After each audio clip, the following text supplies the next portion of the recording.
para que puedan ustedes contar con justamente con este material, y para los compañeros que no han podido ingresar, también puedan revisar esta sesión. ¿De acuerdo? Muchas gracias por su cooperación también, chicos. Muchas gracias.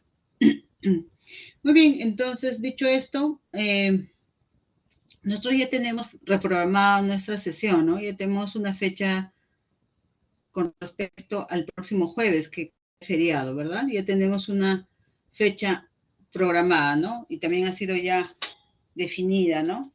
Creo que es un martes. Sí, así es un martes. Muy bien, entonces eso es un buen punto. Eso es un buen punto.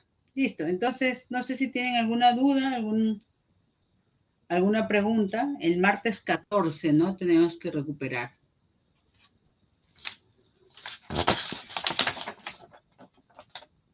No.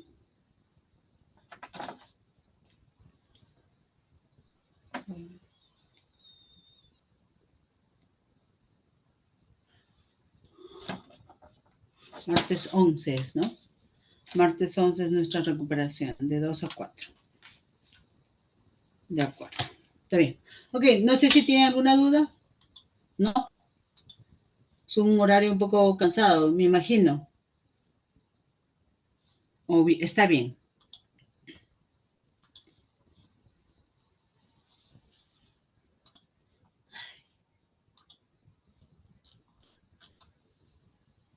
Hola, hola, hola, hola. ¿Se me escucha? Un poquito. Ok, Sí, gracias, ingeniero. Rodrigo. Sí se escucha. Ok, gracias, José. Muy bien, entonces vamos a empezar. Vamos a empezar, ¿ya? Y justamente lo que habíamos dejado, lo que habíamos dejado el día de ayer, ¿no? Dentro de lo que es la revisión de los ensayos triaxiales. Hay uno en particular que todavía no lo habíamos mencionado, ¿verdad? Que todavía no lo habíamos mencionado. Roberto, muy buenas noches. Y es el ensayo de compresión triaxial, ¿no? El último tipo que no habíamos mencionado es el UU, ¿verdad? Justamente. Ok, entonces vamos a hablar un poquito de este ensayo triaxial UU. Según las siglas, este ensayo triaxial UU, ¿no? Se refiere a que en la muestra de suelo, se va a aplicar el sigma 3, si bien es cierto, en la fase 1 de confinamiento, pero lo que hablábamos, ¿no? Se aplica ahí está,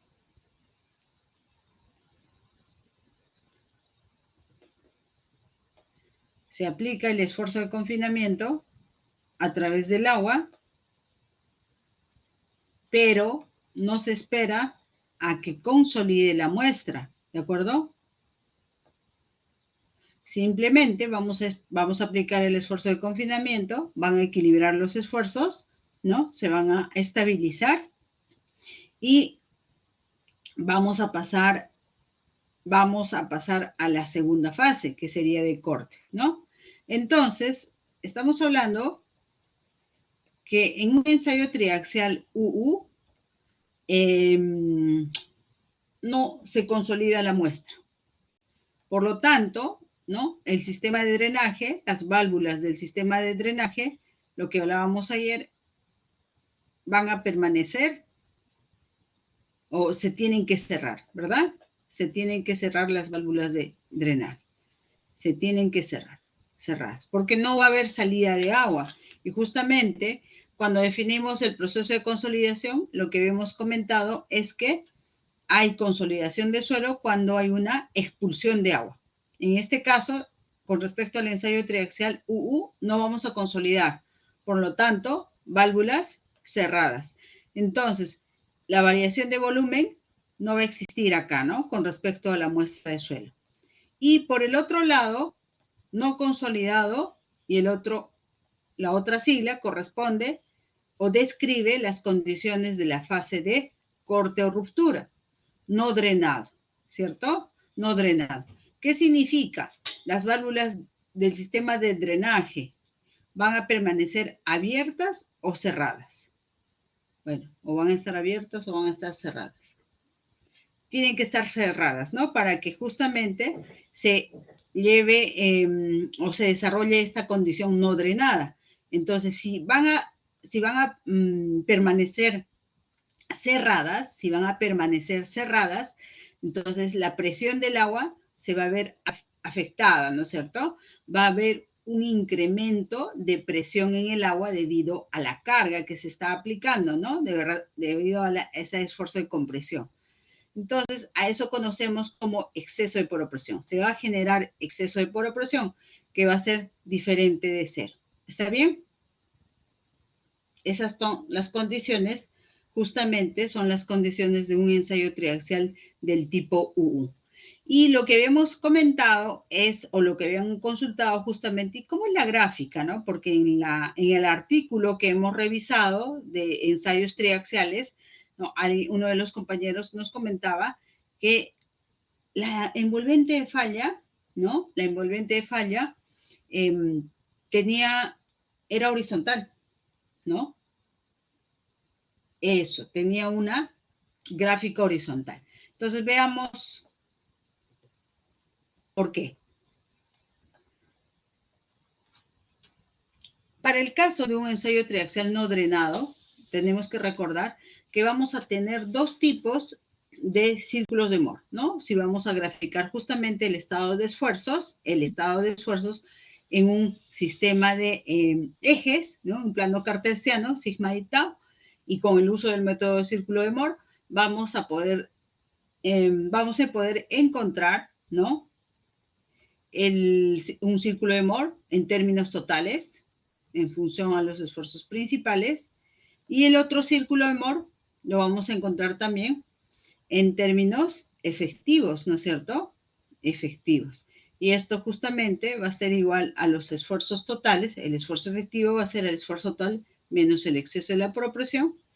Sigma 3 también, en términos efectivos, será sigma 3 en términos totales menos la poropresión. Entonces, si nosotros recordamos un poquito los colores que hemos utilizado para las muestras con respecto a los ensayos anteriores, del tipo CD y del tipo CU, creo que el primero hemos utilizado un círculo de Moore de color negro, ¿no? En términos totales, ¿de acuerdo?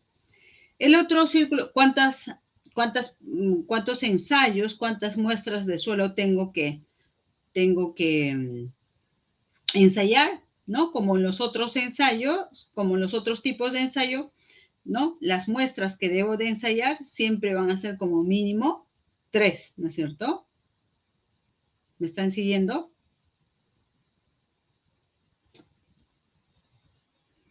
Ok. Como mínimo 3. La siguiente muestra de suelo que voy a ensayar va a estar con un esfuerzo de confinamiento mayor, ¿verdad? ¿Sí? Empezamos con el menor, luego con el intermedio, ¿no es cierto? ¿Era azul o verde? ¿Me ayudan? Era verde, ¿no es cierto? Sí, el siguiente círculo de Moore que estábamos utilizando con respecto a los dos ensayos anteriores. Creo que sí, ¿no? Ok, vamos entonces a graficar el estado de esfuerzos para la segunda muestra de suelo que ha sido ensayada con un ensayo triaxial del tipo UU. Ese círculo de Moore se encontrará hacia la derecha, ¿verdad? ¿Estamos de acuerdo con ello, chicos? A ver, ¿me confirman? Hacia la derecha, ok. Porque tiene un mayor nivel de confinamiento. ¿Cómo va a salir, profesora, este círculo de Moore? Ojo, estamos hablando en términos totales todavía, ¿no? Sigma 3, sigma 1. Nos falta un círculo de Moore, profesor. Porque son tres muestras de suelo que se analizan. Muy bien, el círculo de Moore siguiente va a representar un mayor nivel de confinamiento, ¿verdad? Pero, entonces, si va a presentar un mayor nivel de confinamiento, el círculo de Moore que va a representar ese estado de esfuerzos se va a dirigir hacia la derecha. Ahí está. ¿verdad? Sigma 3 y sigma 1. Y la primera pregunta de repente que sale, ¿no? ¿Qué está pasando aquí? ¿Por qué los tres círculos de Moore que están representando un estado de esfuerzos tienen la misma altura? ¿No? De repente es la primera interrogante que se están haciendo. ¿Cómo voy a definir la envolvente de falla si los círculos de Moore tienen la misma altura? Y yo, según lo que hemos visto hasta este punto, ¿no? La envolvente de falla es una recta que tiene una inclinación, ¿verdad? Entonces, ¿qué pasa? ¿Qué pasa cuando hablamos del círculo, del ensayo triaxial del tipo UU? Recuerden que es un no consolidado. O sea, en otras palabras, no vamos a densificar la muestra de suelo. Entonces, y acá ya habíamos dicho, ¿no? Cuando aplicamos un esfuerzo de confinamiento menor, ¿no? Va a alcanzar una resistencia también menor.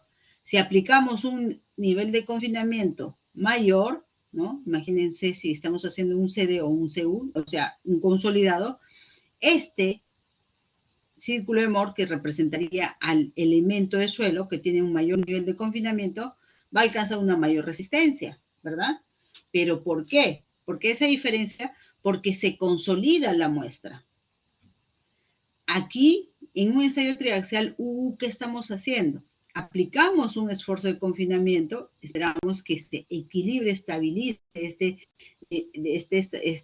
esfuerzo de confinamiento en toda la muestra del suelo y continuamos con la fase 2, ¿verdad? Con la fase 2,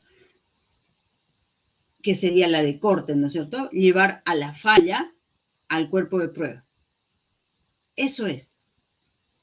Entonces, igual para la muestra 2, ¿qué hago? Aplico un esfuerzo de confinamiento, ¿sí? Aplico un esfuerzo de confinamiento, estabilizan estos esfuerzos, o se estabiliza este nivel de confinamiento y aplico la carga hasta llegar a la falla, ¿verdad?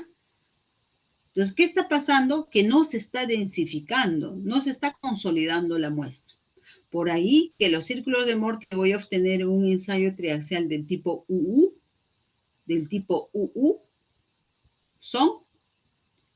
tienen la misma altura. ¿Ya?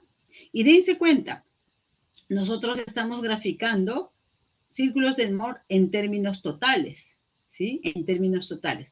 Pero al ser un ensayo no drenado, también debería tener círculos de Moore en términos efectivos, ¿verdad? ¿Cuál es el círculo de Moore o dónde estarían ubicados el círculo de Moore en términos efectivos de este ensayo? ¿Hacia la derecha o hacia la izquierda? Siempre hacia la izquierda. Entonces, ¿cómo se va a graficar justamente este círculo de Moore en términos efectivos? ¿No? Justamente teniendo como dato el exceso de poropresión. Y como ustedes bien lo han indicado, el círculo de Moore en términos efectivos se va a ir hacia la izquierda. ¿Dónde, Bruce? Aquí. Y obviamente no puede ser mayor, no va a tener una mayor altura que estos círculos de Moore. Este es el círculo de Moore en términos efectivos para este ensayo triaxial UU. ¿Cuál es el círculo de Moore en términos efectivos del negro?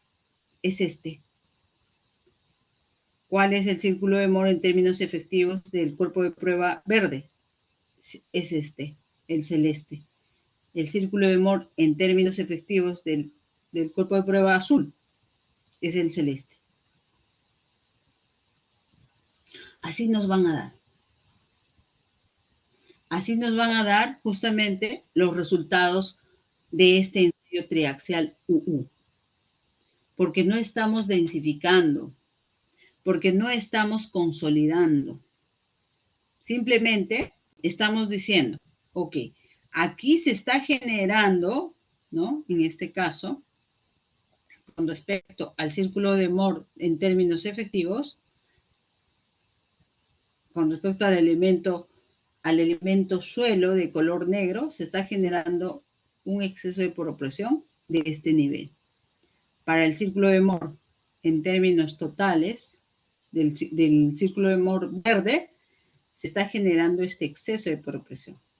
Y para el cuerpo de prueba de color azul, se está generando este nivel de exceso de poropresión. ¿Por qué, profesora, sale un único círculo de Moore en términos efectivos? Porque, bueno, se indica, o sea, justamente se ha aclarado que estos cuerpos de prueba no se van a consolidar y van a tener un único círculo de Moore en términos efectivos. Un único. Tienen que creerme nomás. ¿Por qué tendríamos que hacer el ensayo, verdad? Así sale.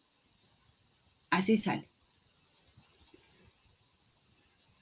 No es constante, no, pero estamos hablando con respecto a este ensayo triaxial UU, tenemos 3 cuerpos de prueba. Esa poropresión es constante para un cuerpo de prueba. ¿De acuerdo? Para un cuerpo de prueba. Ahí está. Para el cuerpo de prueba de color negro, ¿no? ¿Y dónde está mi cursor? Un momentito, se fue el cursor. Ahí está. Entonces, para el cuerpo de prueba de color negro, este es el esfuerzo, el exceso de poropresión, y es constante para el cuerpo de prueba de color negro. Pero para el verde es otro valor, porque se aplica otro estado de esfuerzos. No puede ser constante al anterior, ¿verdad? El color azul tiene otro estado de esfuerzos y el nivel de poropresión, ¿no? Va a ser también mayor, el exceso de poropresión, ¿de acuerdo?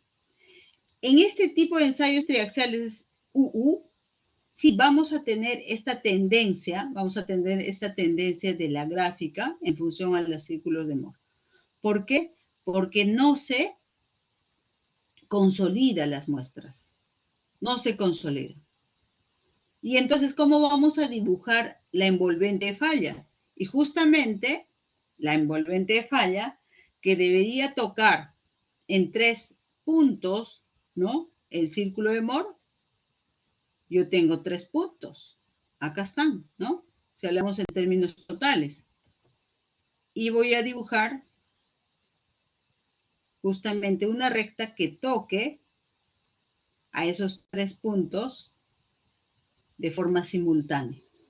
¿Qué me indican cuando cada círculo de Moore toca esta recta que se llama envolvente de falla?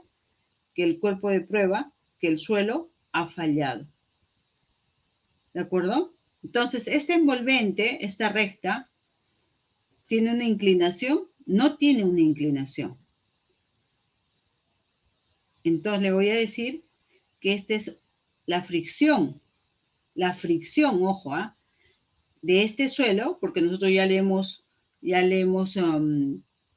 bautizado, se podría decir, si utilizamos una palabra, hemos bautizado a la inclinación de esta recta como el ángulo de fricción.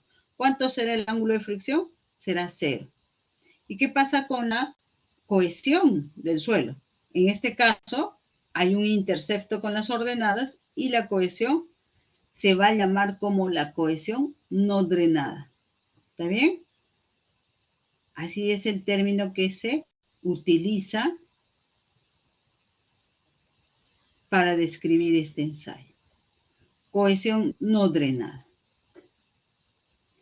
Como ayer habíamos comentado, este tipo de ensayo triaxial UU es recomendable para qué tipo de suelo.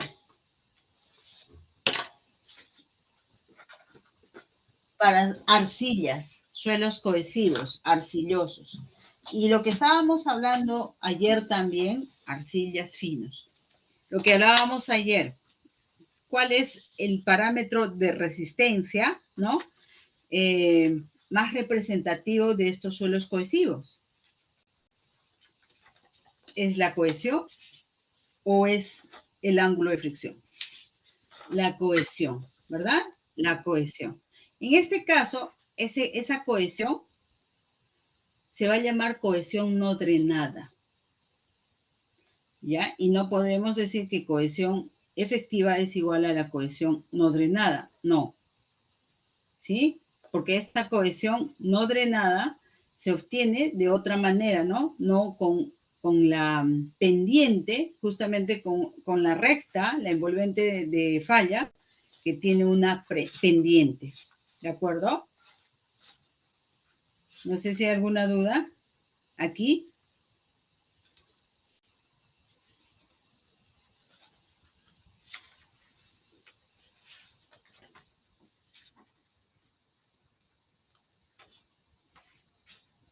¿Cuál es el plus de hacer este ensayo triaxial?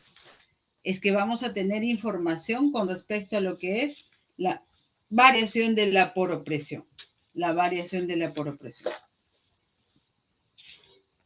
Muy bien.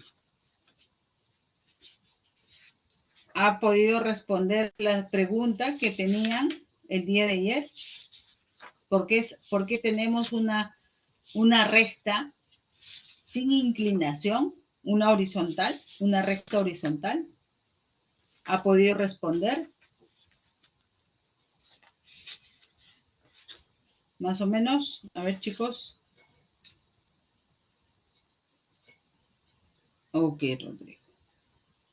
Muy bien, entonces con este ensayo estaríamos concluyendo lo que son, ¿no?, la mención de los 3 ensayos triaxiales, los 3 tipos de ensayos triaxiales.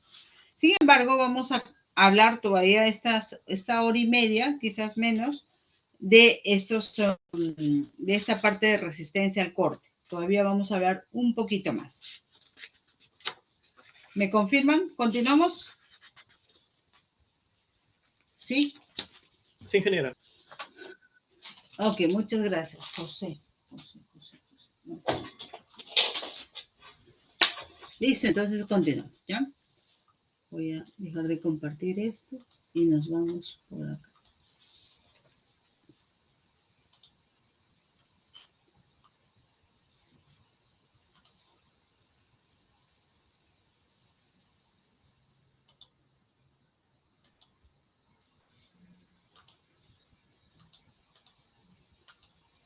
Ok, vamos a utilizar en esta parte de la sesión el material justamente que está dentro del aula virtual.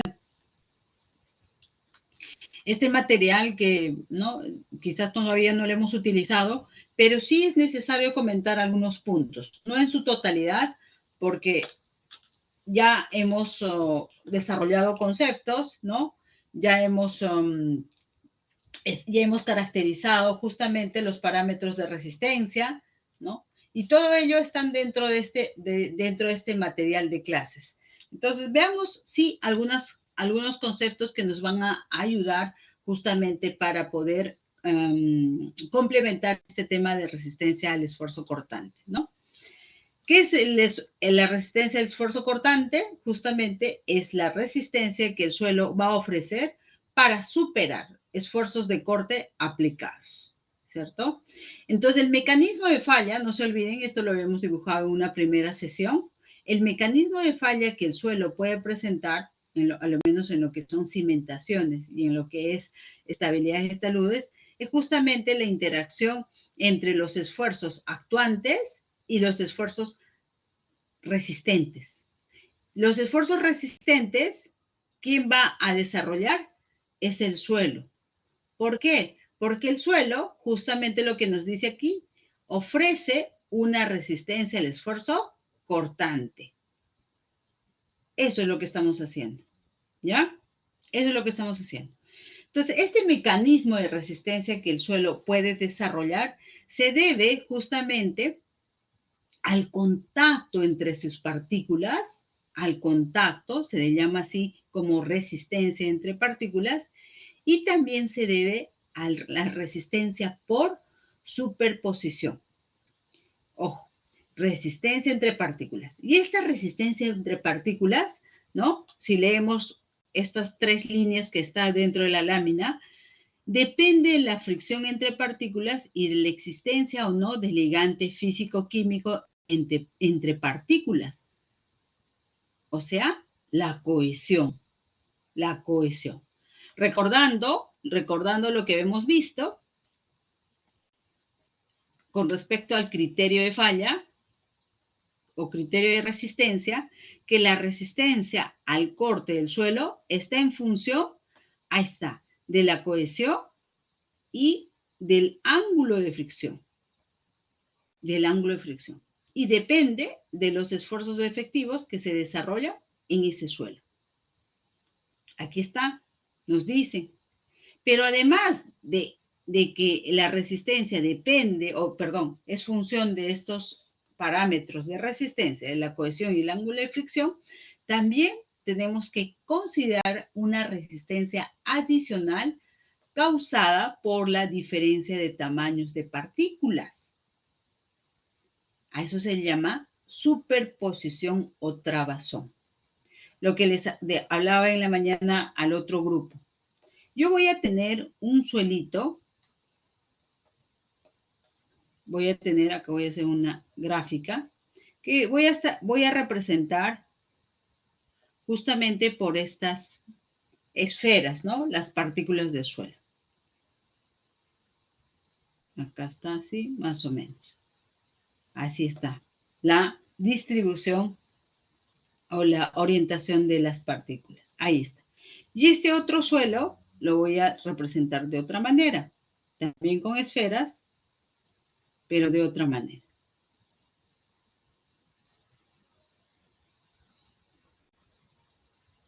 ¿Ya? Así lo voy a representar. Este es el suelo 1 para mí y este es el suelo 2. ¿Cuál de estos dos suelos tienen mayor vacío? Mayor cantidad de vacíos. ¿El suelo 1 o el suelo 2? Ok, el suelo 1, ¿verdad? El suelo 2 tiene menor índice de vacíos o menor espacio de vacíos. Si yo aplico sobre este suelo 1 una carga, ¿no? Una solicitación, ¿cuál es la tendencia de la movilización de las partículas?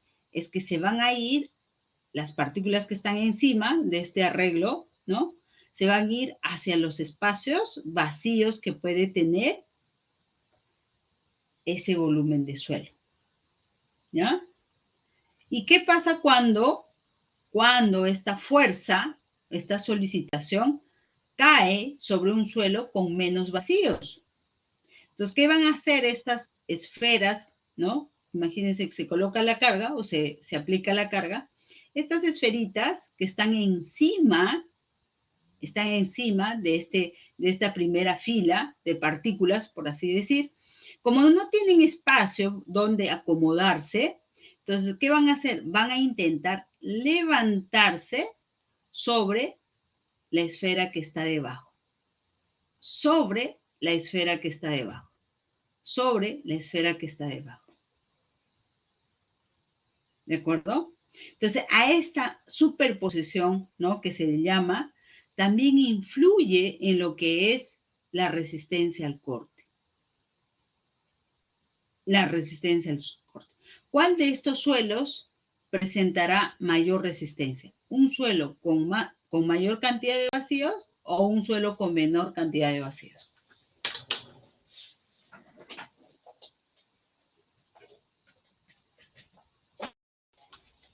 Con menor cantidad de vacíos. Entonces, el suelo 2, justamente por este efecto de la superposición, justamente va a desarrollar mayor nivel de resistencia.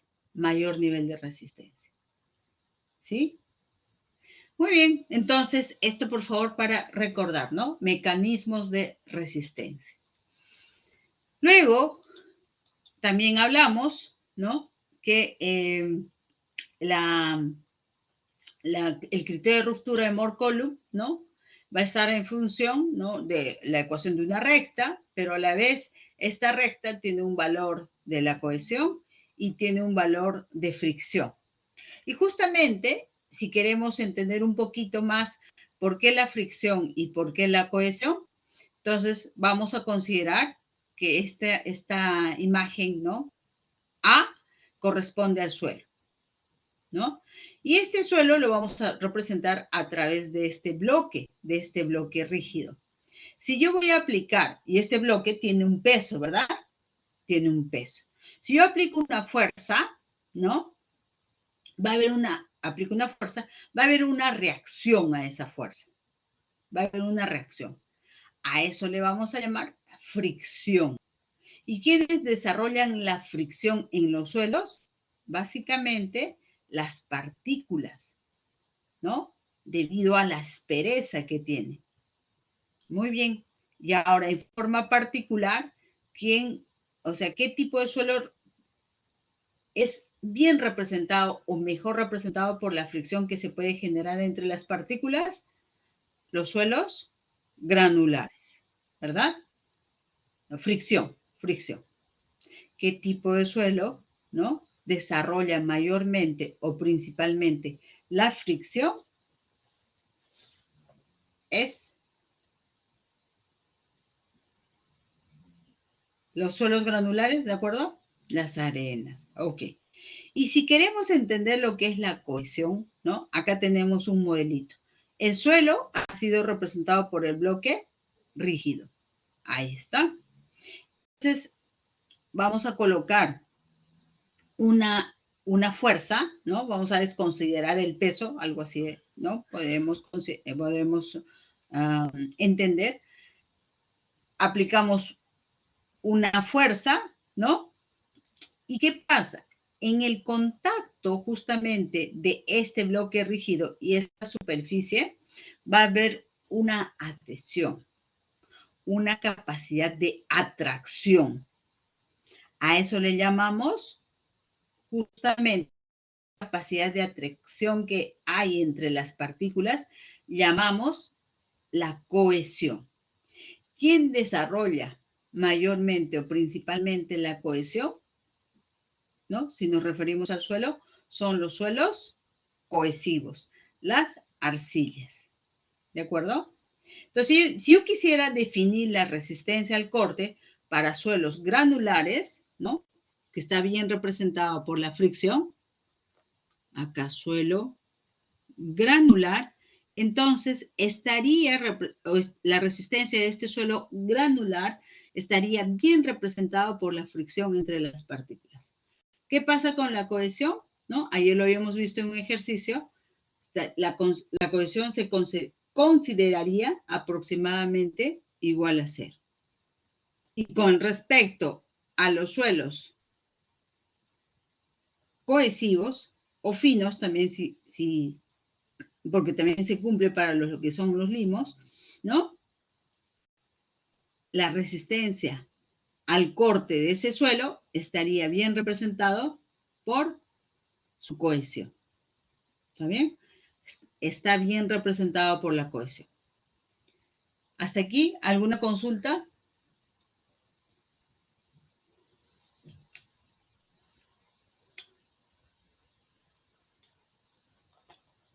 ¿Continuamos? ¿Me comentan, por favor? Ok, estamos repasando más que todo lo que ya hemos estado comentando, pero dentro de lo que es nuestro material de clase, ¿ya? Nuestro material de clase. Entonces, acá justamente hemos visto lo que es el mecanismo de resistencia del suelo en función a la resistencia entre partículas, debido a la fricción y debido a la cohesión. Y justamente el otro tipo de mecanismo de resistencia es lo que habíamos explicado en función a la resistencia por superposición. Superposición. Entonces, ¿qué pasa con este suelo denso? Que ustedes han dicho que presenta menor vacíos, ¿no? Es un suelo denso. Va a desarrollar un trabajo adicional justamente un trabajo adicional para superar la trabazón entre granos, ¿no? Hay un trabajo adicional de estas partículas. Entonces, ese trabajo adicional, ¿no? Que intenta movilizar estas esferas que representan las partículas del suelo encima de las que están por debajo, justamente van a provocar una expansión volumétrica. Esa expansión volumétrica se llama dilatancia. Dilatancia. Y acá lo que ustedes han concluido, en el rojito. Cuanto más denso es el suelo, mayor será el efecto de superposición. Entonces, el suelo presentará mayor resistencia. ¿De acuerdo? Eso también tiene que estar claro, por favor. Tiene que estar claro, ¿no? Cuanto mayor densidad tenga un suelo, va a generar o va a desarrollar un trabajo adicional. Y ese trabajo adicional va a estar evidenciado justamente en lo que es una expansión del suelo. Durante el corte va a intentar dilatarse, ¿no? El efecto de dilatancia. ¿Sí, chicos? ¿Hasta ahí bien?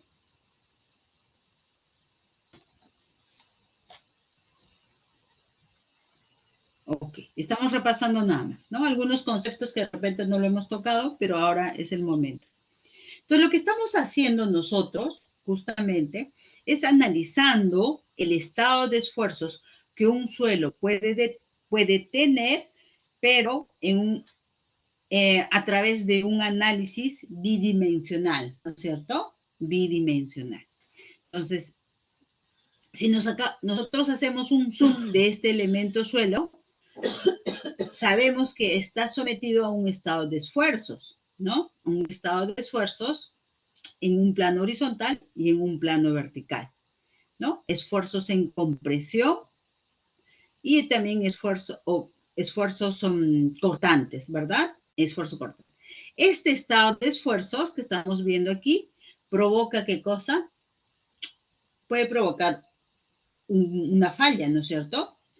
Y si consideramos, ¿no? Y si consideramos que este es el plano de falla, en ese plano hemos visto que actúan esfuerzos normales y esfuerzos tangenciales. Y este plano, con respecto a la horizontal, forma un ángulo. Un momento.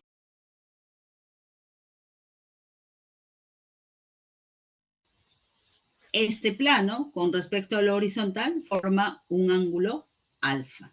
¿De acuerdo? Y si nosotros vemos, ¿no es cierto? Si nosotros vemos este estado de esfuerzos, podemos indicar que sigma y y sigma x son esfuerzos principales que están actuando a compresión. ¿Serán esfuerzos principales sigma x, sigma y? ¿Qué dicen? Porque están actuando en un plano, ¿no? En un plano. ¿Cuál era la definición de esfuerzos principales? Ok, actúan en planos determinados o definidos. Podría ser. Pero ¿cuál era la otra definición? Que cuando son los esfuerzos principales, les pregunto, ¿habrá esfuerzos cortantes?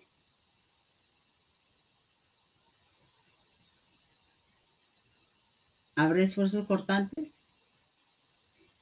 No hay esfuerzos cortantes, ¿no? ¿Cuáles son los esfuerzos principales para nosotros? Es sigma 1 y sigma 3. ¿Se acuerdan? Bueno, así se define lo que es la resistencia de materiales, ¿no? Mecánica de materiales. Ahí está. Sigma 1 y sigma 3. Listo. En estos planos, ¿no? En estos planos, ¿hay esfuerzo cortante? No, ¿no es cierto? La cortante es igual a 0.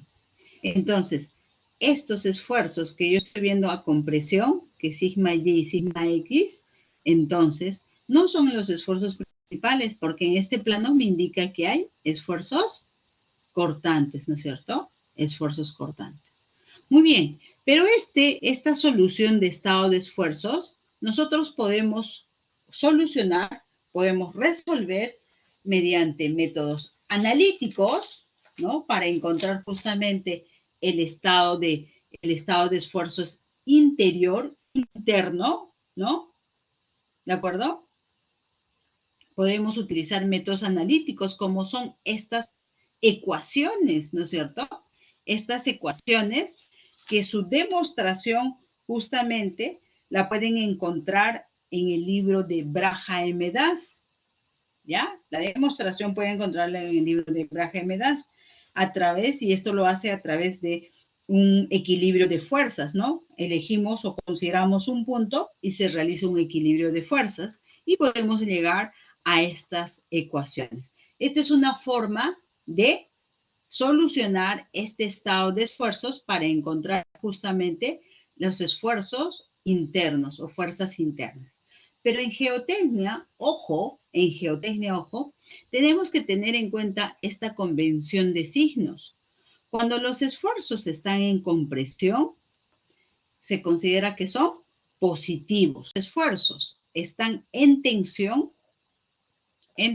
o sea, en sentido contrario, estos esfuerzos tendrán un valor negativo.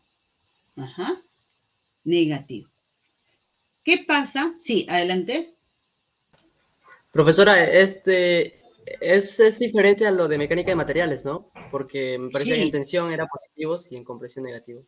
así es. Por eso hacemos o resaltamos justamente este, esta convención de signos que la estoy resaltando también, ¿no?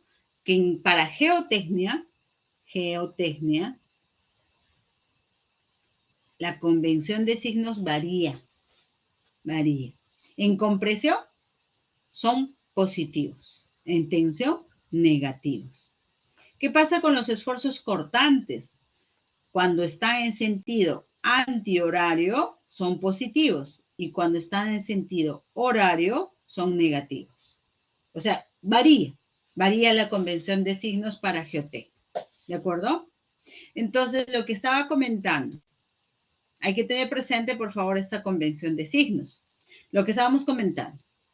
Este estado de esfuerzos que el suelo puede estar sometido se puede resolver a través de métodos analíticos, ¿no? Llamadas o llamados fórmulas, ¿no es cierto? También se puede resolver a través de métodos gráficos, como es el que nosotros estamos utilizando, ¿no? Es utilizando el círculo de Moore, el círculo de Moore. Y hay otro método también que es el método matricial. Pero nosotros nos vamos a concentrar o nos estamos concentrando en resolver este estado de esfuerzos bidimensional, ¿no? En 2 dimensiones a través del círculo de Moore, ¿sí? A través del círculo de Moore. Entonces, aquí también podemos ver que aquí se está describiendo un círculo, acá está, un círculo de Moore. Pero este círculo de Moore, ¿cómo se ha evaluado o mm, cómo se ha elaborado, ¿no? Si no conocemos sigma 1 y sigma 3, ¿no? Eso es muy importante. Entonces, aquí justamente queremos que se aplique el estado de esfuerzos, la interpretación del estado de esfuerzos y también la convención de signos. Si nosotros consideramos ese elemento suelito que hemos visto, ¿no? En la diapositiva anterior, habíamos visto que hay esfuerzos de compresión, sigma y, compresión, ¿no? Los esfuerzos de compresión en geotecnia son positivos. Y hay esfuerzos cortantes, ¿sí? No, por eso no le podemos considerar que son esfuerzos principales sigma X y sigma Y. Entonces, aquí le voy a considerar que es tau XY. Recordando que tau XY es igual a, esto ya está demostrado, ¿no es cierto? En magnitud son iguales, pero tienen sentido contrario, ¿sí? Lo mismo decir tau XY a que tau YX, ¿no? Igual aquí, ¿no? Vamos a tener, en estos planos, vamos a tener un esfuerzo cortante y otro esfuerzo cortante que voy a llamar tau YX. Entonces, este estado de esfuerzos va a provocar, este estado de esfuerzos externos va a provocar un estado de esfuerzos internos que se desarrollan en un plano, ¿de acuerdo?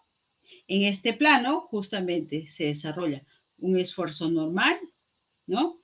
Y un esfuerzo tangencial. No sabemos, ¿no? No podemos indicar que es el plano de falla, pero sí es un plano interno, ¿no es cierto? Y con respecto al horizontal, así como nos indica, va a formar un ángulo de 2 alfa. ¿Sí? Le vamos a considerar que el plano es alfa. Nosotros, si queremos representar este estado de esfuerzos dentro o con el círculo de Moore, ¿no? Podemos indicar que este es un plano, el plano A, ¿sí? El plano A que tiene coordenadas, justamente, acá le voy a colocar mejor, para que no se llene por el otro lado. El plano A tiene coordenadas, sigma y la otra coordenada, porque vamos a utilizar justamente un plano cartesiano, ¿no es cierto? En función a sigma y tau. Y la otra coordenada será tau xy. ¿De acuerdo? ¿Qué signo va a tener este esfuerzo cortante o esta coordenada? Según la convención de signos utilizados o considerados en geotecnia. ¿Está en qué sentido? Creo que no se ha especificado bien, ¿no? Acá le No vamos se a ve bien, colocar. profesora. Así es, así es. Ya, está hacia la derecha, ¿no es Está cierto? en Hacia el horario negativo. horario, ¿verdad? Entonces, según la geotecnia, ese esfuerzo cortante en sentido horario es negativo. Y el otro plano que voy a considerar y también voy a graficar en este sistema, en este plano, va a ser este plano vertical, ¿ya? Este plano vertical. Uy, no me está ayudando mucho la gráfica. Disculpe. Entonces le voy a decir que este es el plano B. Y el plano B, ¿no? Tiene coordenadas sigma X, ¿cierto? Sigma X y el otro componente es tau XY, ¿sí? ¿Y está en qué sentido? Este está en sentido anti-horario. Entonces, justamente, según la convención de signos, va a ser positivo. Si yo represento este estado de esfuerzos con estas coordenadas, voy a decir, ¿dónde está el plano A? Sigma Y y tau XY, negativo, ¿no es cierto? A ver, acá está. Esfuerzos a compresión, positivos para este lado, en tensión, negativos. Esfuerzos cortantes, en sentido antihorario, positivos acá y negativos acá, ¿de acuerdo? Entonces, el plano A, representamos, ¿verdad? Representamos. Sigma y tau XY, negativo, acá está el planito A, ¿verdad? Y el plano B, las coordenadas, ¿cuáles serán? ¿No? Las coordenadas serán sigma X y tau XY, positivo, y este será mi planito. Yo trazo una recta, justamente, trazo una recta uniendo estos dos puntos.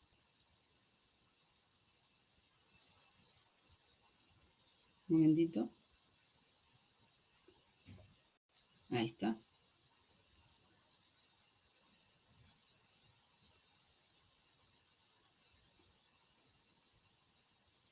Vamos a poner rojito.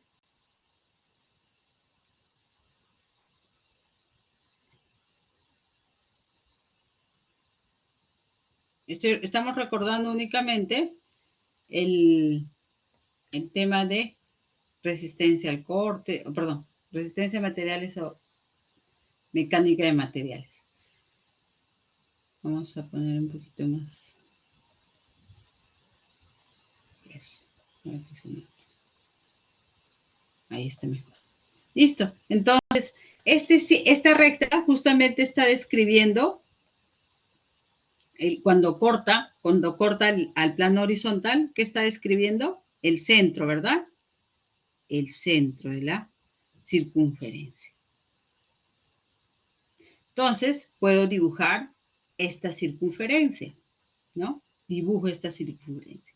¿Para qué quiero o para qué estoy utilizando este método gráfico, ¿no? Utilizando el círculo de Moore, justamente para conocer los esfuerzos internos en este elemento.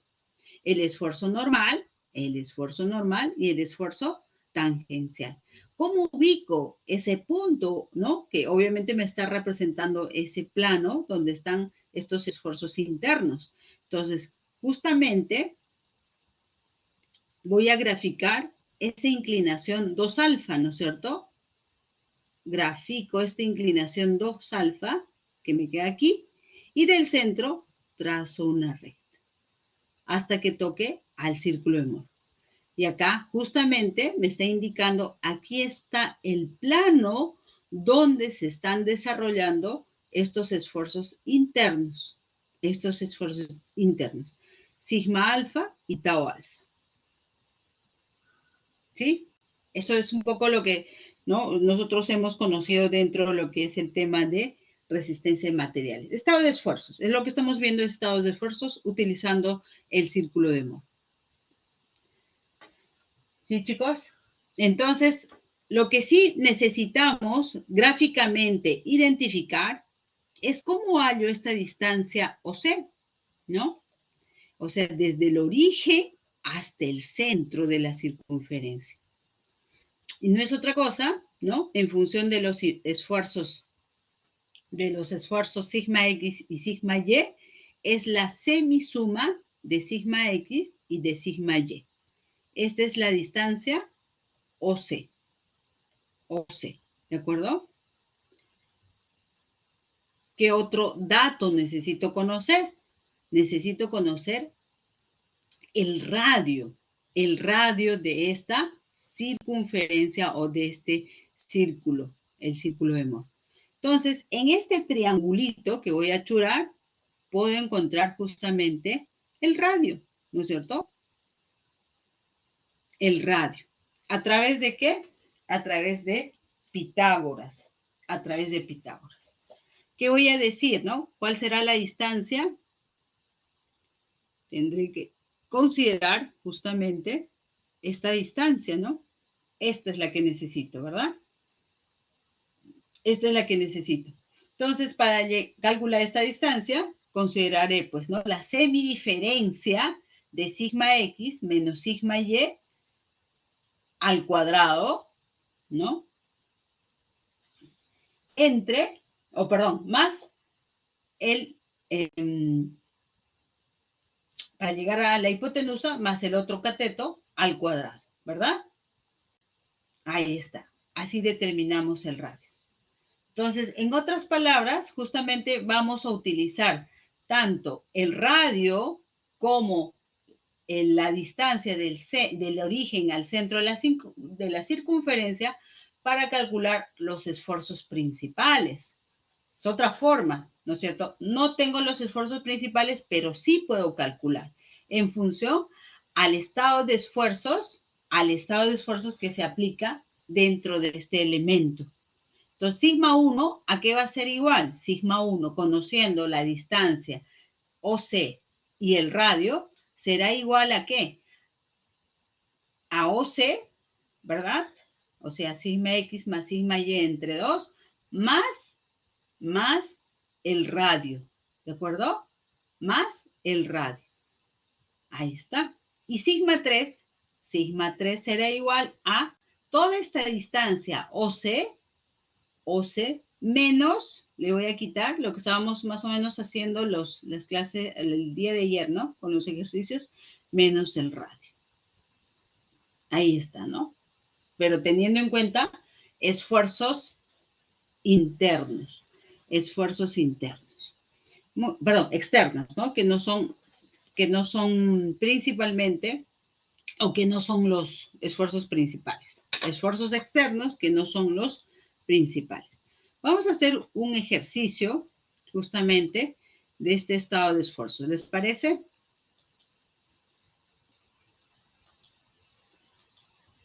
A ver. Vamos a calcular los esfuerzos principales. Tengo un numerito. Okay. Vamos a calcular entonces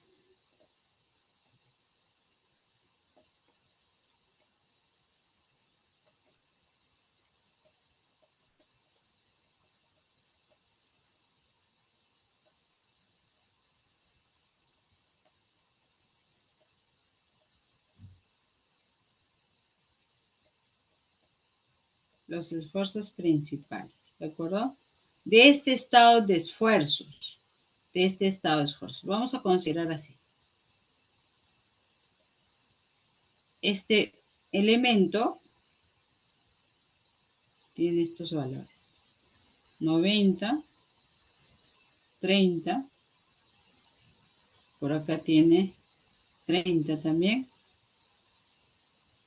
Aquí tiene 60, 90, también 60, y acá 30 y 30.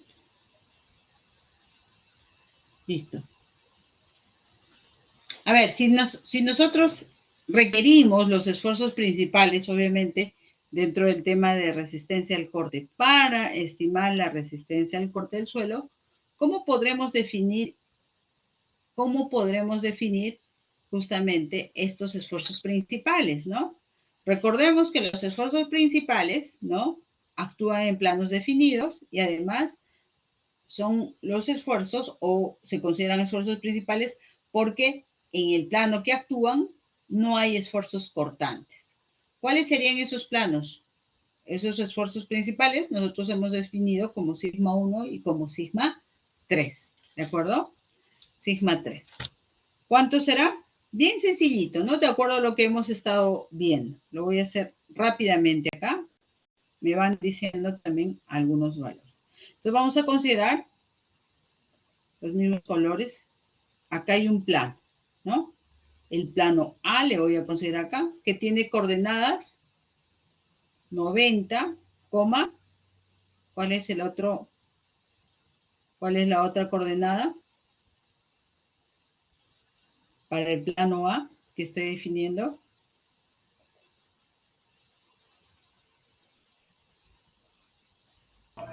Menos 30. Este va a ser el plano B, ¿ya? A ver, el plano A, 90, esfuerzo-compresión, ¿no? ¿Por qué estoy considerando, profesora, esfuerzo-compresión? Porque voy a graficar, voy a utilizar una solución gráfica en función a este plano, sigma y tau. Entonces, como quiero representar justamente las coordenadas de cada plano, entonces necesito definir un esfuerzo normal y un cortante. Para el plano A, el esfuerzo normal 90 y el esfuerzo cortante o tangencial será ¿cuánto? ¿En qué sentido está?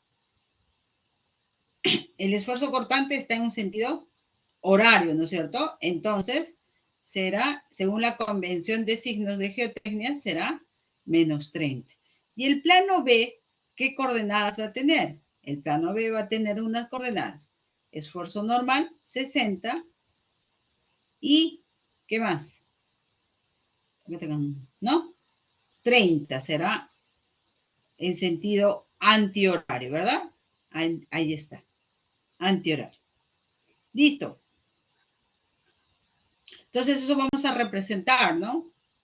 Aquí 90, acá vamos a ver 60, a ver, cada 30, 70, 60, 90.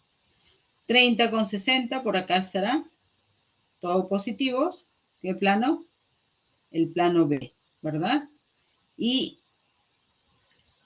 el plano A, falta un poquito el eje, acá está. Disculpen la... Vamos a hacer 30, 60, 90.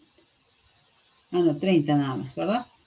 Y el plano A será 90 menos, acá está, lo estoy considerando que es 30. Me pasé mucho con respecto al plano B, al revés de considerar. Este es el plano A. Plano B va a tener una ligera variación. 60 y 30, acá no más. Acá está. ¿Está bien? El plano B. Entonces, yo puedo unir con una recta estos dos planos Y la intersección con este plano horizontal, ¿qué me está dando? El centro de la circunferencia, ¿verdad? Y obviamente cada uno el radio. Entonces, yo dibujo la circunferencia.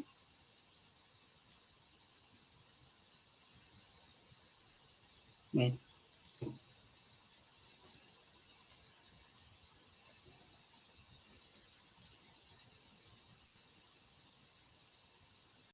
Vamos a imaginarnos que es una circunferencia, chicos. Y justamente lo que quiero hallar es el valor de sigma 1 y sigma 3. Sigma 3. ¿De acuerdo? ¿Cómo calculo estos valores? ¿Cómo calculo sigma 1 y sigma 3? Bien sencillito hemos dicho, ¿no? Necesito definir qué cosa, esta distancia. ¿Cuál es la distancia? OC, ¿sí? Del centro, perdón, del origen al centro de esa circunferencia. ¿Y cómo se calculaba? Es igual a la semisuma de los esfuerzos externos, ¿no es cierto? De los esfuerzos externos que están actuando en el plano A y en el plano B. Será sigma X, en este caso, más sigma Y entre 2, ¿verdad? Sigma X, si quieren, coloquemos, ¿no? Para que nos ubiquemos dónde estamos calculando sigma X, sigma Y, ahí está. Y eso entre 2, ¿no? Muy similar a la lámina que hemos utilizado en la diapositiva anterior. ¿Cuánto será este valor? Si reemplazamos, va a ser 75. ¿Están de acuerdo?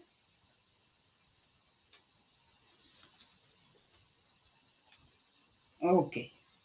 ¿Qué más necesitamos para calcular sigma 1 y sigma 3? Necesito calcular el radio, ¿no es cierto? Porque para poder llegar a sigma 1, ¿no? Tengo que necesitar esta distancia, ¿no? Y del centro hasta el valor de sigma 1, justamente, yo describo el radio, ¿no? Se puede describir el radio. Entonces, este radio, ¿no? Justamente lo puedo calcular en el triángulo, ¿no? En este triangulito yo lo puedo calcular. Esto también es el radio. Este también es el radio, ¿no? Entonces va a ser igual, el radio va a ser igual, yo voy a sacar, ¿no? La hipotenusa de ese triangulito, será la semidiferencia de sigma y menos sigma x, esto entre 2 al cuadrado, más, ¿no? Más tau xy al cuadrado. Reemplazamos. ¿Cuánto nos sale esto, por favor?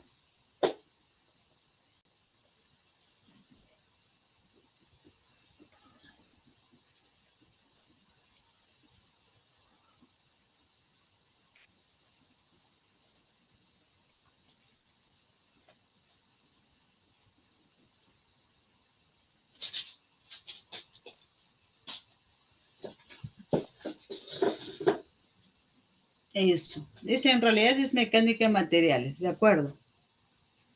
De acuerdo, Gustavo. Pero vamos a utilizar dentro de lo que son, dentro de la geotecnia también se utiliza estos conceptos, ¿no?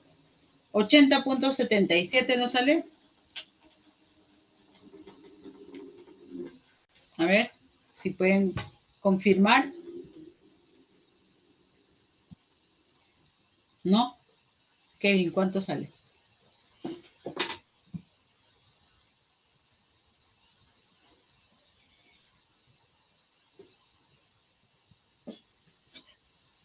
¿33.54? ¿Sí? Ok, 33.54. Ok, sume en vez de restar. Ok, no hay problema. Entonces, podemos decir que sigma 1 va a ser igual justamente a OC, ¿sí? más el radio. Más el radio. Y sigma 3 va a ser igual a OC. Y acá le voy a quitar en radio. ¿De acuerdo?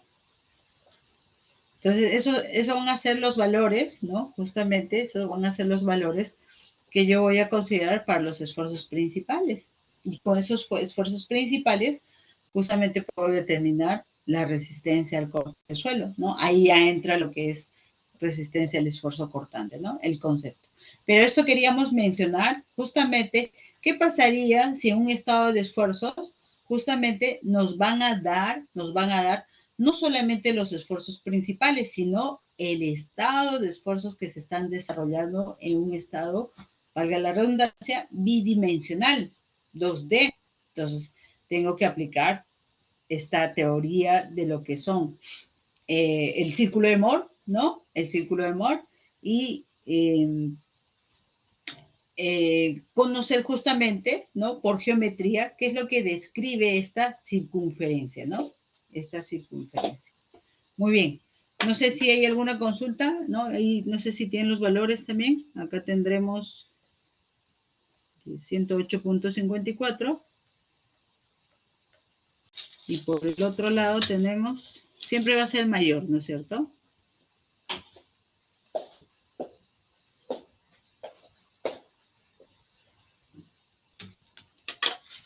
¿Está bien?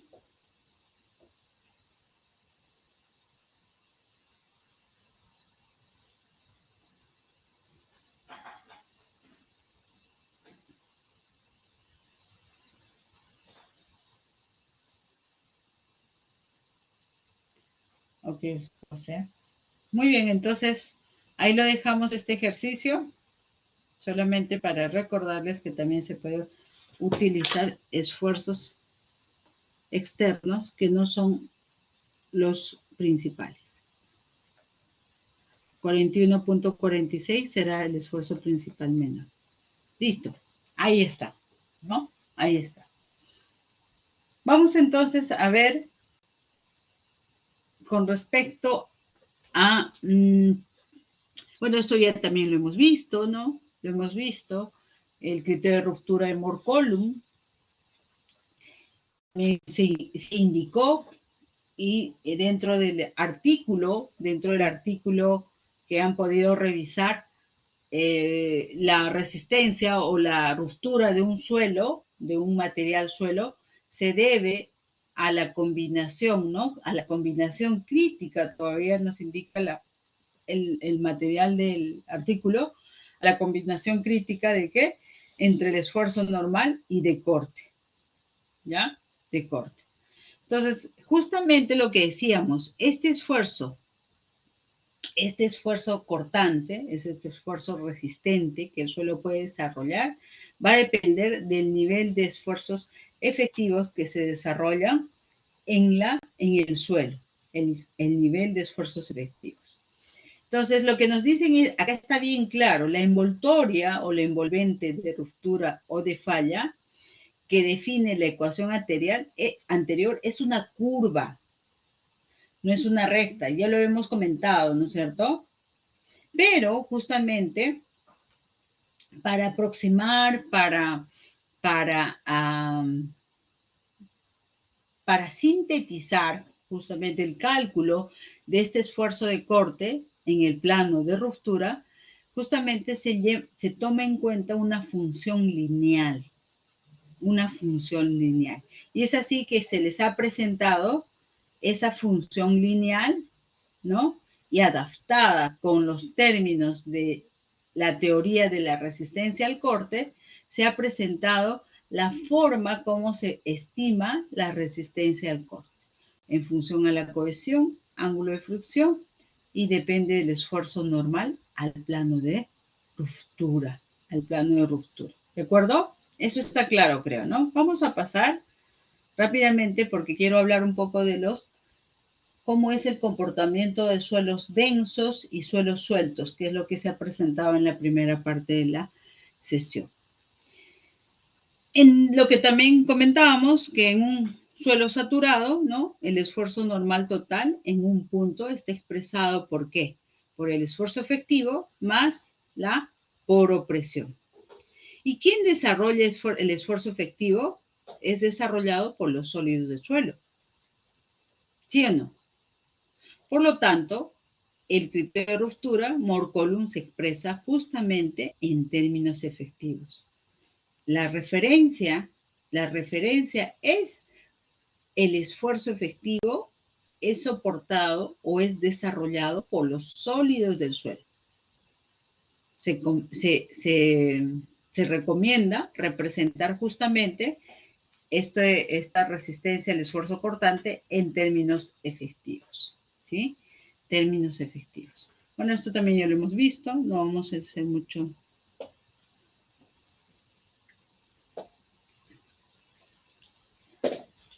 Un momentito, acá está. Acá está. Vamos a ir un ratito más acá. Hay una expresión, si bien es cierto, chicos, si bien es cierto, nosotros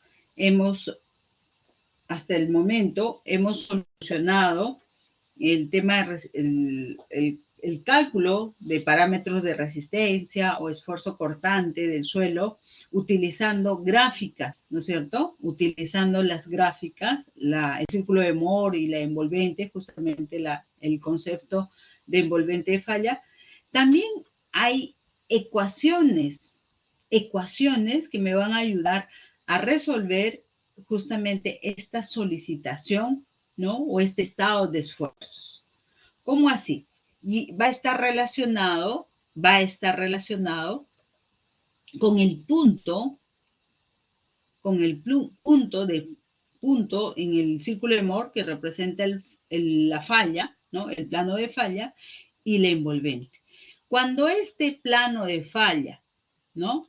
Toca a la recta conocida como envolvente, podemos utilizar una expresión para poder calcular ya sea los esfuerzos principales de ese círculo de Mohr o los parámetros de resistencia de esa envolvente falla, ya sea en términos efectivos o ya sea en términos totales. Entonces, ¿a qué se refiere esta ecuación o esta fórmula analítica? Justamente se está presentando una manera de resolver este estado de esfuerzo, se podría llamar así, ¿no? Que ha provocado la falla. Entonces, ¿cómo así? Sigma 1 va a ser igual a sigma 3 tangente al cuadrado de 45 más phi medios. Y eso agregamos 2 veces la cohesión, tangente 45 más phi medios. Ya sea para términos, o sea, estamos calculando en términos efectivos o en términos totales. ¿De acuerdo? En cualquiera de esos. Hay que anotar, por favor, esta ecuación, cualquiera de estas dos ecuaciones, la diferencia entre una y otra es justamente la mención, ¿no? Uno es en términos totales y otro es en términos efectivos. Y nosotros ya sabemos, ¿no? ¿Por qué se considera los esfuerzos en términos efectivos, ¿no? Eso es lo que estábamos hablando el día de ayer. Justamente, ¿no? Lo que decíamos, ¿cuál es la diferencia entre esfuerzos totales y efectivos? Y va a tener o está relacionado estas variables justamente en función a las condiciones de drenaje del suelo. Las condiciones drenadas y no drenadas, ¿no? Y luego, posteriormente, vamos a hablar de las trayectorias de tensiones totales y efectivas. Una condición drenada, ¿no? Lo que decíamos ayer, es una condición bajo el cual el agua fluye dentro o fuera de la masa del suelo. Ojo acá, durante el tiempo de aplicación de algún cambio de carga. Eso es lo que queremos entender.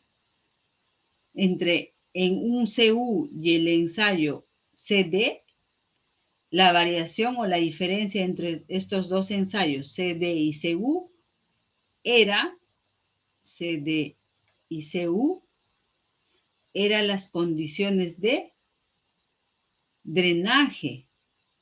Y esas condiciones de drenaje, ¿dónde se daban?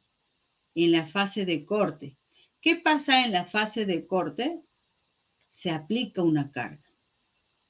¿Sí? Se aplica una carga. Eso, por favor, también tiene que estar claro. Entonces, en la condición drenada, el cambio de carga no va a causar cambios de la poropresión en los vacíos del suelo. ¿Por qué? Porque el agua fluye libremente. ¿De acuerdo? Y en una condición no drenada, no va a haber flujo dentro o fuera de la masa del suelo durante el tiempo de aplicación que el suelo está sujeto a cambios de carga. ¿Qué pasa? ¿Por qué tenemos que hacer mención de esta condición drenada? Porque el cambio de carga causa cambios en el cambio de carga causa cambios en la poropresión del suelo. ¿Por qué el agua no puede salir o entrar? ¿De acuerdo? Entonces, para esto, justamente hemos empezado, para poder explicar estas condiciones de drenaje en la fase de corte de los ensayos, ¿no? Hemos empezado con el ensayo de compresión triaxial, ¿no? Está de más que ya vamos a repetir esto, ¿no? Porque ya lo hemos visto ampliamente. Voy a dejar esto para la siguiente sesión, todavía no voy a hablar de corte directo porque quiero terminar algunos puntos de un ensayo de compresión triaxial. ¿De acuerdo? Y acá me voy a quedar un ratito. Si bien es cierto, son las gráficas que puede desarrollar o se puede encontrar con el ensayo de corte directo, pero también podemos encontrar con el ensayo de triaxial. ¿Por qué? Porque acá hay una diferencia entre una gráfica y otra. Esta gráfica que estamos viendo en la parte de acá, ¿no? Es la respuesta, digamos, es la respuesta de una arena suelta o arcilla normalmente consolidada. ¿Qué es una arcilla normalmente consolidada? ¿Qué es una arcilla normalmente consolidada? ¿Qué es una arena suelta?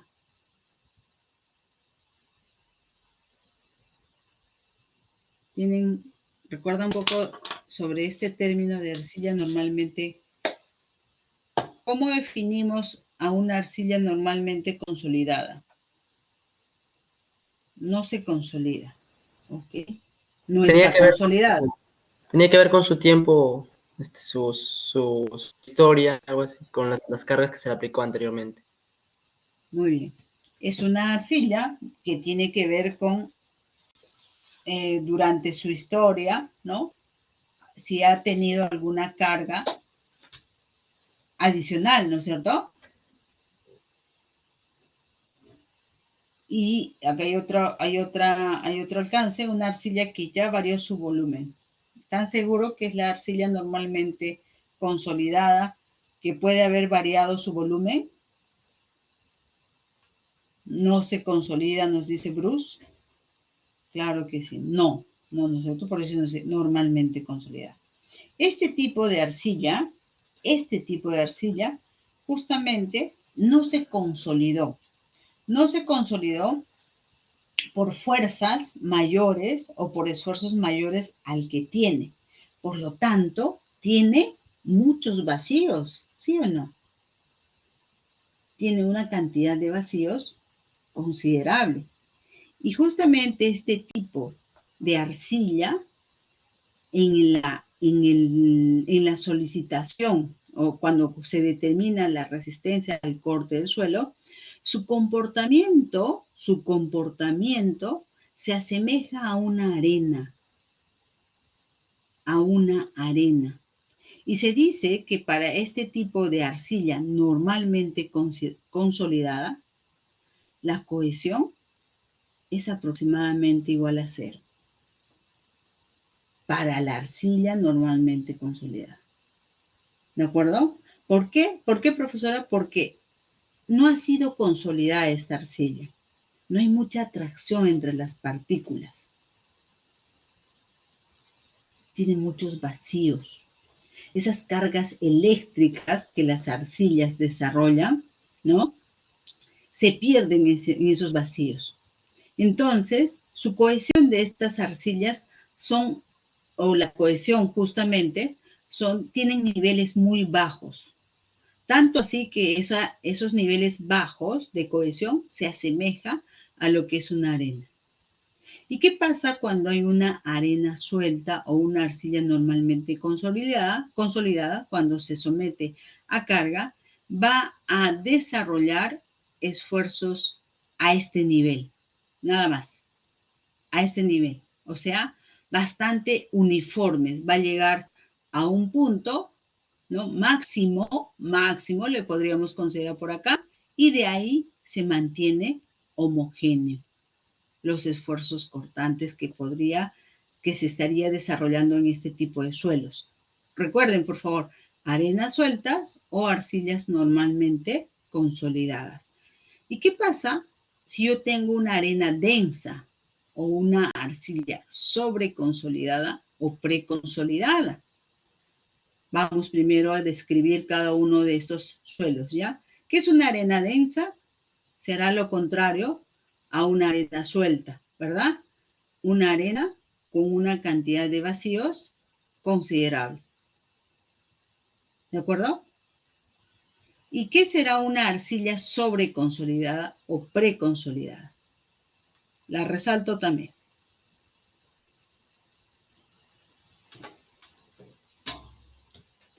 ¿Qué será una arena densa o una arcilla sobreconsolidada?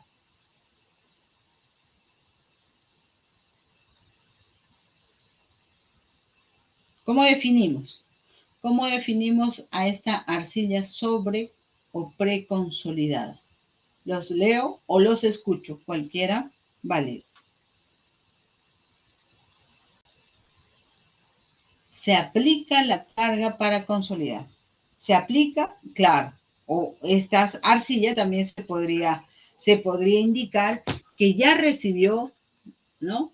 Cargas mayores, ¿no? A las que actualmente tiene, que ha provocado su consolidación. Entonces, justamente estamos saliendo, ¿no? De los términos de consolidación. ¿Qué significa cuando un suelo se ha consolidado? Ha disminuido, ha variado su volumen. Entonces, tiene más contacto entre sus partículas si hay menor volumen, ¿no es cierto?, de vacíos. Eso, hay mayor atracción entre sus partículas. Obviamente, en este tipo de suelos arcillosos preconsolidados, ¿no?, o sobreconsolidados, la cohesión es su mejor, o es el parámetro que mejor le representa. ¿Sí?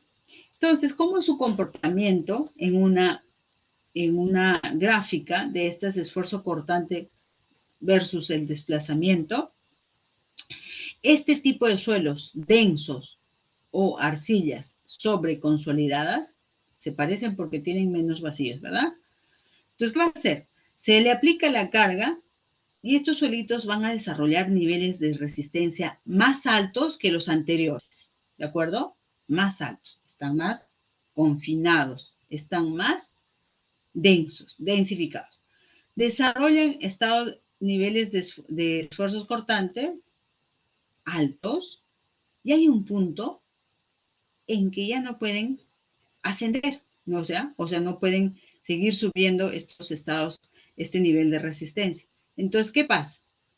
Cae la resistencia de estos suelos hasta un nivel, ¿no?, donde se desarrollan esfuerzos homogéneos o resistencias homogéneas, ¿no? Se estaríamos considerando que están llegando a resistencias residuales, residuales. Entonces, en este tipo de suelos tenemos dos niveles de resistencia. Una resistencia pico y una resistencia residual. ¿Sí? ¿Eso está claro?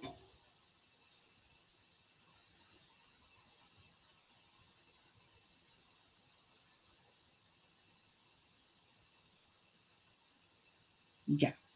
Ok. Perfecto. Sí, creo que sí. Otra cosita más. ¿Ya? ¿Qué pasa con el volumen de estos suelos? Veamos primero con las arenas o arcillas normalmente consolidadas. La profesora ha comentado que estos suelos tienen una cantidad de vacíos considerable. ¿Qué pasa con el volumen de estos suelos?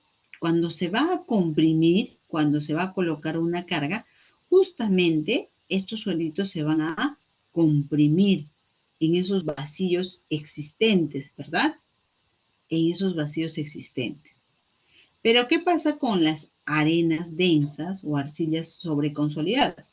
Hemos verificado o hemos evidenciado que estos suelos no tienen, o sea, la cantidad de vacíos es menor a estos tipos de suelos. Entonces, ¿qué va a pasar con estos dos suelos? En una primera instancia, cuando se aplica la carga, estos van a intentar comprimirse. Ahí está, miren la tendencia, ¿no? Pero como ya no tienen muchos vacíos, donde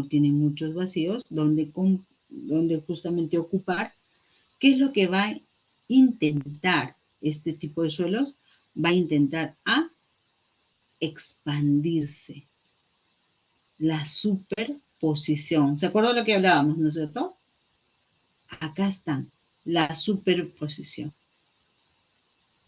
Y justamente vemos que hay el efecto de dilatancia. El efecto de dilatancia. ¿Sí? ¿Está claro?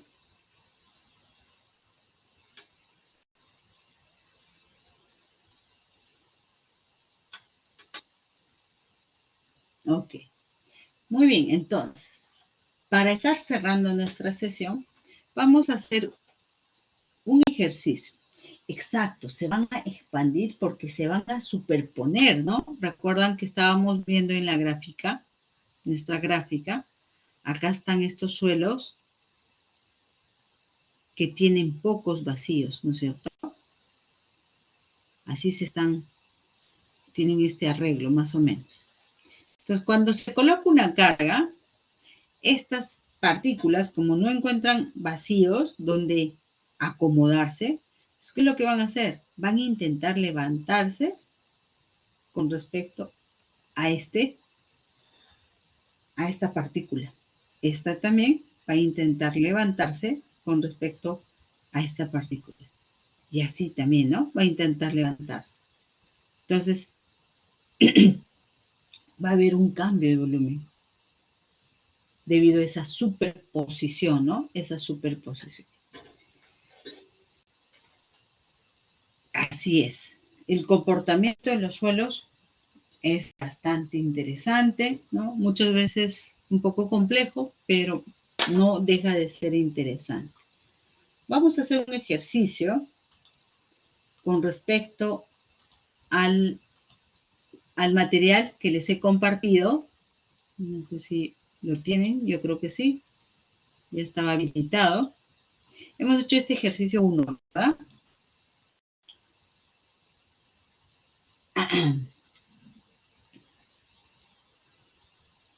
Ajá.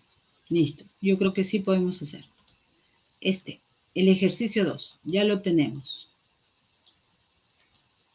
A ver, nos dicen, los siguientes son los resultados de dos pruebas triaxiales consolidadas drenadas. ¿Ya? Pero se ha realizado en una arcilla. ¿Se puede hacer en una arcilla? Sí, se puede hacer. Se puede hacer en una arcilla. Un ensayo CD. ¿Cuáles han sido los resultados de este ensayo o de estas dos pruebas triaxiales? La prueba 1, tengo tiene un esfuerzo de confinamiento de 82.8 kPa y sigma 1 en la falla 392.2. Sigma, para la prueba 2, esfuerzo de confinamiento 165.6 y sigma 1, 558.6. Entonces, algo así me están presentando los datos. A ver, así me están presentando. Si yo quisiera verlo dentro del...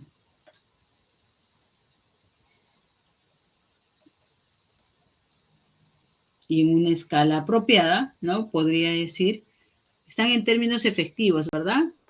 Recordando que los ensayos triaxiales CD, ¿no? Tranquilamente puedo representarlo en términos totales o en términos efectivos porque son iguales, ¿no? Ok, nos están dando todos los valores en términos efectivos. Ahí está. Entonces acá está el primer cuerpo de prueba hasta 392. Esto obviamente si queremos hacerlo gráficamente, tendríamos que dibujarlo a escala. ¿De acuerdo? Acá tengo 82.8. Si lo dibujamos a escala, tranquilamente vamos a hallar los valores, ¿no? Obviamente no muy precisos, pero sí podemos tener ¿no? Buena aproximación. El otro es 165 y el otro es 558. Así está, ¿verdad? Bueno, no está muy a proporción. Creo que sí. Sí, 558.6, 165.6. ¿En qué unidades están? Están en kilopascales, ¿verdad? ¿Qué es lo que me está preguntando? ¿Qué es lo que debo de determinar? Los parámetros de resistencia al corte. O sea, la cohesión y el ángulo de flexión, en términos efectivos. Es una arcilla. ¿Podré considerar que la arcilla tiene una cohesión de 0? ¿Cuándo podría considerar que la arcilla tiene un valor de 0? Depende. ¿De qué depende, Bruce? Que no sea normalmente, que no sea sobre o preconsolidada, ¿verdad? Cuando la arcilla podría asumir un valor de cohesión igual a 0, cuando es una arcilla normalmente consolidada.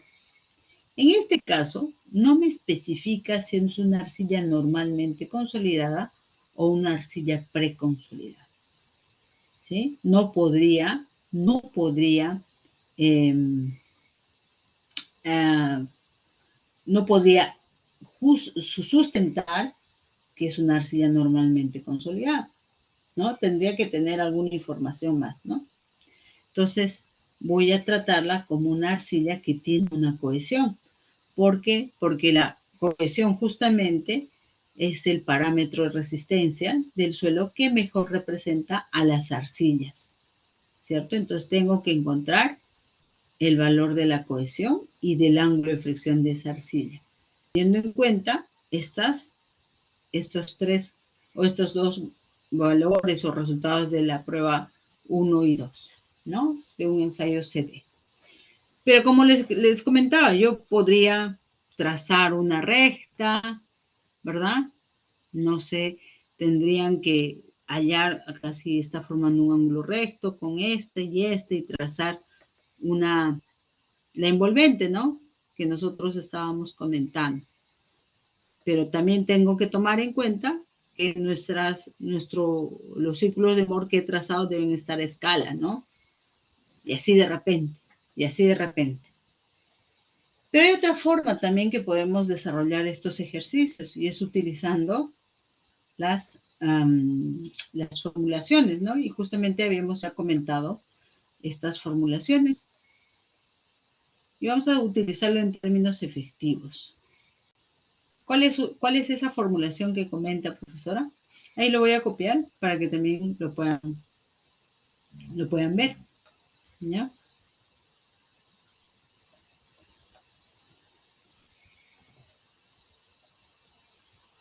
Está en la lámina 18, ¿ya? De nuestro material. Está en la lámina 18. Entonces habíamos visto esta expresión. Esta expresión está representando el plano de falla del círculo de Moore con la envolvente. El plano de falla, ¿no? Del círculo de Moore, dentro del círculo de Moore con la envolvente. ¿Para qué? Para conocer los esfuerzos principales o para conocer el parámetro de resistencia. ¿Qué podría ser? Tengo dos pares de datos y voy a poder armar dos ecuaciones. De repente, ¿no? Veamos. A ver, si no lo quiero hacer gráficamente, ¿lo podré hacer con estas expresiones? A ver, para la prueba 1, ¿cuánto es sigma 1? 392.2 y esto es igual a sigma 3, 83.8. Tangente al cuadrado de 45 grados. Ah, disculpa. Ya, las horas están pasando factura. 82.8 tangente al cuadrado de 45 más phi medios más 2 veces c. ¿Está bien? De tangente de 45 más phi medios. Ahí está. La primera ecuación, ¿verdad? Con los datos de la prueba 1. Ahora, con los datos de la prueba 2, ¿no? Porque justamente estoy utilizando esta expresión que relaciona el plano con la envolvente. Con respecto al plano o la prueba 2, el sigma 1, 558.6, va a ser igual a sigma 3, que en este caso es 165.6. ¿Sí? ¿Está bien, Jason?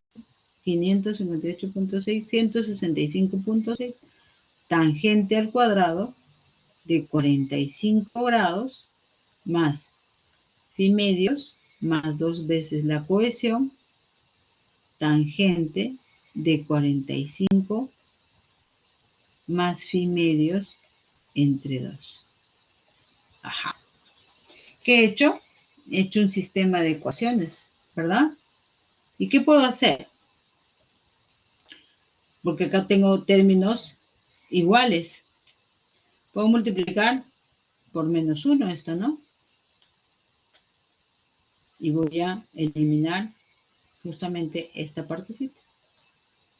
Se van a eliminar y me voy a quedar con esta otra parte. ¿Sí? ¿Cuánto nos saldrá? Primero hallaré el ángulo de fricción, porque es lo que puedo hallar. Y luego podré hallar la cohesión, ¿no? Reemplazando en cualquiera de las dos expresiones. ¿Sí se entiende? Esta también es una forma de calcular o desarrollar estos ejercicios, ¿no? Utilizando formulaciones, pero se dan cuenta, es bien sencillas, ¿no? Son bien sencillas.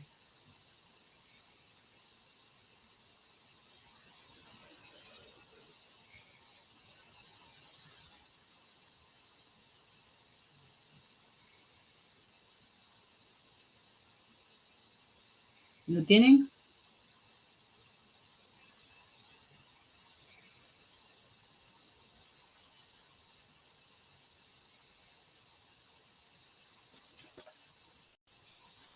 Ok.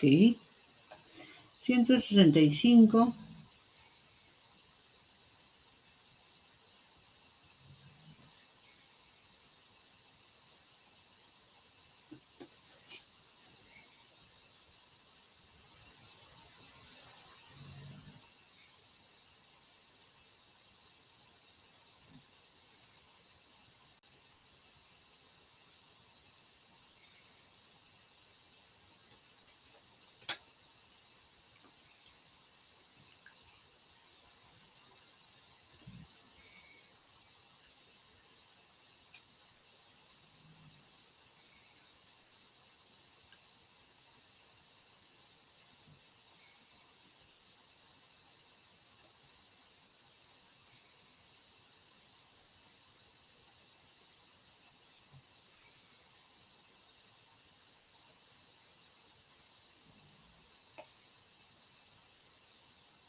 19.6.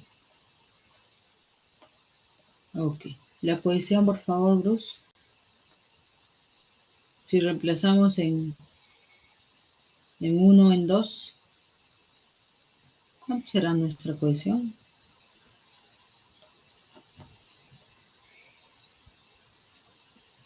El ángulo de fricción 19.6.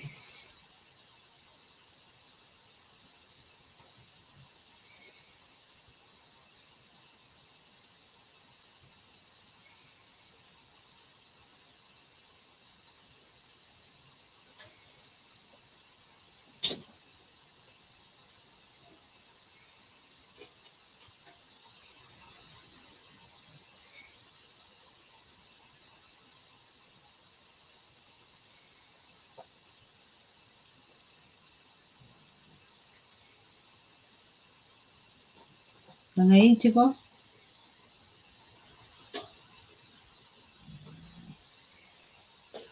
Nos vamos con la cohesión, ¿ya? Ahí terminamos.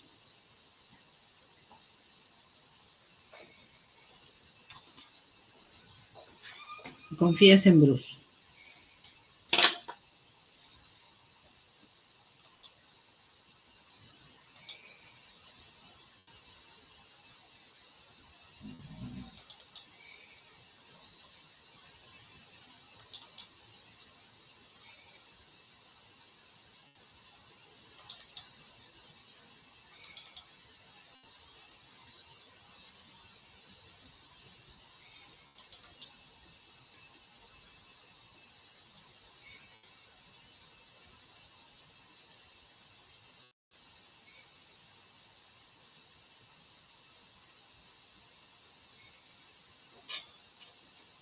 Muy bien.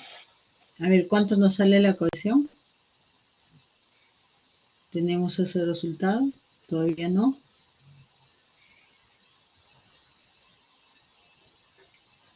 No sé, 56.38. ¿Sí? Bien. Ahí me sale un poquito más alto. 79 me está saliendo. A ver si me confirmo. O de repente hay un error.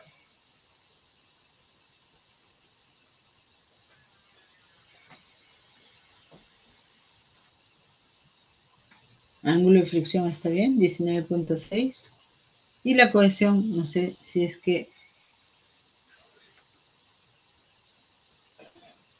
por ahí ha habido algún error. Si me confirman, está saliendo 79.65. 79. A ver, esto es para verificar, por favor. 79.65 me estaría saliendo la cohesión. Esto, por favor, lo Sí, está bien. verificamos. Yo le había puesto al cuadrado de la tangente de la cohesión. Sí, es 79, Ah, como 65. ok. Genial, José. Chévere. Entonces sí está bien. Ahí están los resultados, el ángulo de fricción y la cohesión. Entonces, lo que hemos hallado es este. ¿Cuál es el ángulo de fricción y cuál es la cohesión de esa arcillita? Pero lo hemos hecho de una manera también, mejor dicho, de una manera analítica. Podríamos haber hecho de forma gráfica también, ¿no es cierto? A ver, inténtenlo, veamos cómo podemos hacer. La recomendación es que utilicen, ¿no?, una escala adecuada. Muy bien, eso sería todo por mi parte. No sé si hay alguna otra consulta. Lo único que no hemos podido desarrollar en esta sesión ha sido nuestro control de lectura, que lo vamos a dar el miércoles, ¿ya? El miércoles lo demos cuando estemos todos dentro de nuestra aula o nuestra sesión presencial. Eso sería todo por mi parte. Si no habría alguna consulta, nos estaríamos despidiendo hasta el miércoles, ¿no? Sí, ya están, Wilman, ya están en el aula virtual, ¿no? La propuesta de los ejercicios de resistencia está en el aula virtual. Revísenlo. Muchas gracias, Bruce, también. A ti también, Rodrigo. Gracias. y que tengan muy buenas noches. Muy buenas noches, que tengan. No vamos a tomar asistencia hoy día, Edwin, ¿ya? No vamos a tomar asistencia por ser una sesión reprogramada. Hasta luego.